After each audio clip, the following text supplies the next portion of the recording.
Hello दोस्तों, channel पर आपका स्वागत है। साल 2026 में ग्रह आपके लिए क्या दिखा रहे हैं? दोस्तों, शुरू करने से पहले आपको एक ऐसा उपाय बताऊंगा जो इस साल के लिए बहुत महत्वपूर्ण रहेगा। यह उपाय शास्त्र सम्मत है, सस्ता है, आसान है और इसके कोई साइड इफेक्ट नहीं है। तो रावण संहिता, जहां से कई उपाय निकाले जाते हैं, वहां दिया गया है कि पीपल के पेड़ को जल देने से सभी बुरे ग्रह शांत होते हैं। तो इस उपाय को आप करते रहिए। ये इस साल इतना महत्वपूर्ण क्यों रहेगा? क्योंकि पीपल का पेड़ बृहस्पति देव का प्रतीक है और इस साल धीरे चलने वाले ग्रह शनि, राहु, केतु में से केवल बृहस्पति दो राशि परिवर्तन कर रहे हैं। शनि, राहु, केतु लगभग पूरे साल जहां पिछले साल थे वहीं पर रहेंगे। तो बृहस्पति की मूवमेंट इंपॉर्टेंट है। दो राशि परिवर्तन की वजह से इनकी जो 3-3 दृष्टि आती है वो भी 5-5 महीने के बाद बदल जाएगी। तो इनको स्टडी करना बहुत जरूरी है इस साल के लिए। तो मैं जल्दी से पहले शनि, राहु, केतु को कवर कर दूंगा, उसके बाद बृहस्पति को हम ज्यादा डिटेल में देखेंगे। तो सबसे पहले शनिदेव जो लग्न में ही बैठे हुए हैं, पूरे साल ये यहीं पर रहेंगे। ये 26 जुलाई को वक्री हो जाएंगे, 11 दिसंबर को मार्गी हो जाएंगे, मगर रहेंगे लग्न में ही। और इस साल के गोचर में ये ज्यादातर समय अपने नक्षत्र में और बुध के नक्षत्र में व्यतीत करेंगे। तो शनिदेव इस कुंडली के अंदर जहां नंबर 10 लिखा है और 11 लिखा है, यानी कि लाभ स्थान और विदेश भाव, इन दोनों के मालिक होते हैं। तो चूंकि ये दोनों के मालिक हैं, तो हमें खास करके ये ध्यान रखना चाहिए कि दोनों को हम स्टडी करें। लाभ स्थान हमें लाभ भी देगा और 12वां भाव हमें खर्चा भी देता रहेगा। यहाँ दोस्तों के रिगार्डिंग हमें केयरफुल रहना चाहिए। अपने दोस्तों को अपने भेद नहीं बताने चाहिए, जैसे मैं हर वीडियो में कवर करता हूँ। और मीन लगन वाले जो हैं, इनके बहुत दोस्त होते हैं और ये अपने दोस्तों के साथ अपने सुख दुख भी काफी कर लेते हैं, मगर बाद में यही दोस्त इनके यही भेद इस्तेमाल कर सकते हैं इनके खिलाफ ही। इसलिए खास करके मीन लगन वालों को सावधान रहना चाहिए कि दोस्तों को वो क्या बता रहे हैं।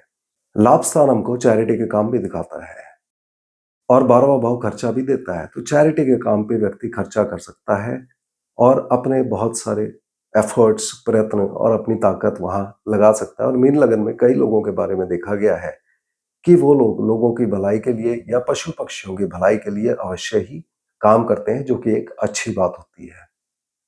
लगन में बैठे शनि देव एक चीज और कर सकते हैं कि 12वें भाव के प्रभाव में आपको ऐसा लग सकता है कि जो भी आप एफर्ट्स कर रहे हैं उनमें कमजोरी आ रही है। तो उस बारे में आप केयरफुल रहिए। 11वें भाव से बचाव भी देने की कोशिश करते हैं ऐसी फीलिंग से। अब शनिदेव की यहां से 3 दृष्टि आती हैं। 2 नंबर, 6 नंबर और 9 नंबर जहां पर लिखा है इन राशियों पर।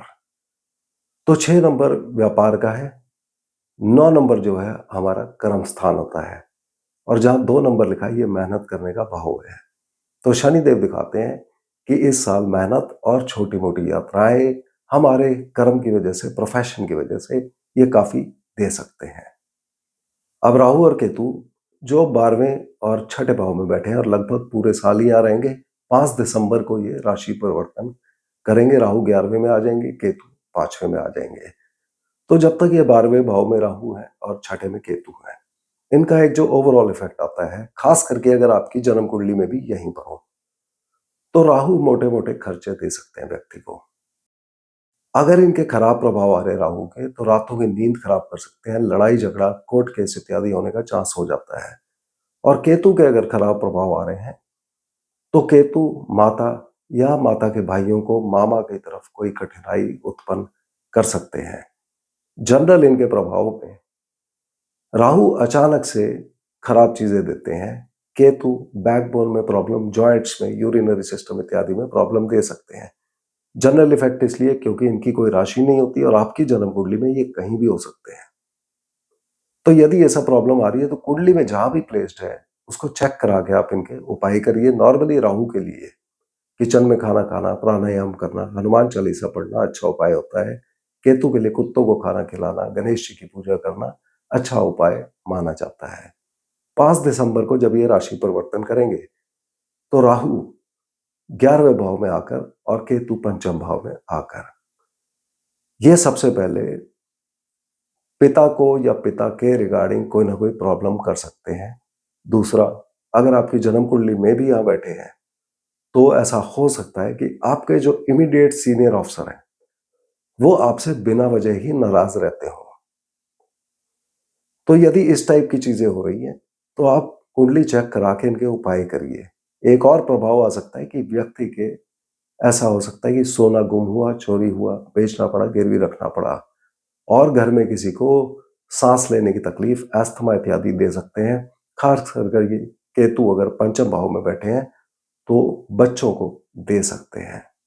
तो यदि ऐसा आ रहा है तो इनके उपाय आप अवश्य करवाइए। लग्नेश बृहस्पति जो अगले धीरे चलने वाले ग्रह हैं, ये चौथे भाव में है, 1 जून को पंचम भाव में और 31 अक्टूबर को छठे भाव में आ जाएंगे। तो इनकी पोजीशन हम अच्छी ही गिनेंगे। ये इस कुंडली के अंदर लग्न और 10वें भाव के मालिक होते हैं। तो लग्न होता है हमारा स्वास्थ्य, शरीर, सोचने का ढंग इत्यादि। 1 जून तक जब तक ये चौथे भाव में है तो स्वास्थ्य के लिए नॉर्मल है। 1 जून से लेके 31 अक्टूबर पंचम भाव में जब ये आ जाते हैं तो स्वास्थ्य के लिए अच्छी पोजीशन हो जाती है, और 31 अक्टूबर को जब छठे भाव में आ जाएंगे तो वहां से स्वास्थ्य का ज्यादा ध्यान रखिए। 1 जून से 31 अक्टूबर के बीच में बच्चों के रिगार्डिंग यदि आपको कोई प्रॉब्लम आ रही थी तो वहां भी अच्छे प्रभाव देने की कोशिश करेंगे और बच्चों के साथ अटैचमेंट आपकी ज्यादा बढ़ेगी। 10वें भाव के मालिक होकर ये आपको प्रोफेशन इत्यादि में मदद करेंगे, प्रमोशन के लिए मदद करेंगे। इनकी पोजीशन तीनों अच्छी है, और खास करके ये 1 जून को अपनी उच्च राशि में आ रहे हैं तो वहां से बहुत अच्छा होने की उम्मीद हो जाती है। अब इनकी प्लेसमेंट और इनकी दृष्टि जो है वो बदलेगी। तो साल शुरू होने से 1 जून तक इनकी दृष्टि जहां पर 7, 9 और 11 लिखा है इन राशियों पर पड़ेगी। तो इस दृष्टि की वजह से 7 नंबर की राशि होती है पैतृक धन मिलने की, इनकी दृष्टि शुभ होती है तो उसके लिए अच्छा हो गया। साथ ही 7 नंबर जहां पर लिखा है अष्टम भाव से जुड़े काम, जैसे कि इंश्योरेंस, फैक्ट्री, सर्जरी के काम, उद्योग के काम, security forces, army, navy, air force, police से जुड़े कार्यों में, इन सब में लाभ देना शुरू कर देंगे।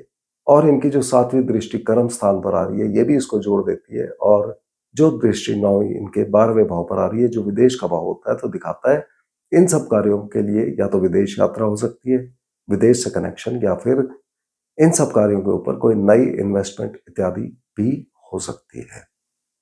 1 जून से 31 अक्टूबर जब ये पंचम भाव में गोचर करेंगे तो इनकी दृष्टि जहां पर 8, 10 और 12 लिखा हुआ है यहां पर पड़ेगी।